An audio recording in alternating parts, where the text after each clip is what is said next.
sa akin, yung mga nambabasya sa akin, totoo lang, hindi naman ako para magalit sa kanila. Oo, wag hindi naman natin kailangan pansinin eh. Yung para bang, kung ano yung ipukan ng bibig nila, walang problema. Bahala sila, oh, wala problema yun, bahala Bahala sila. sila, basta tayo, hindi tayo galit sa kanila. Oo, Basta sabihin lang nila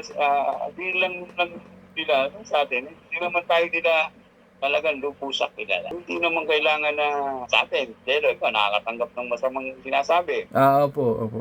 Yun para sa atin, yung una lang natin pakinggan. Wala. Pero sa atin, bilang tao sila, tao tayo, mahalin na lang natin sila. Kung ano na lang yung sabihin nila, kung may pangit, pag maganda, wala problema. Nasa kanila na yun. Hindi naman kasi tayo pare-parehas ng pag-iisip.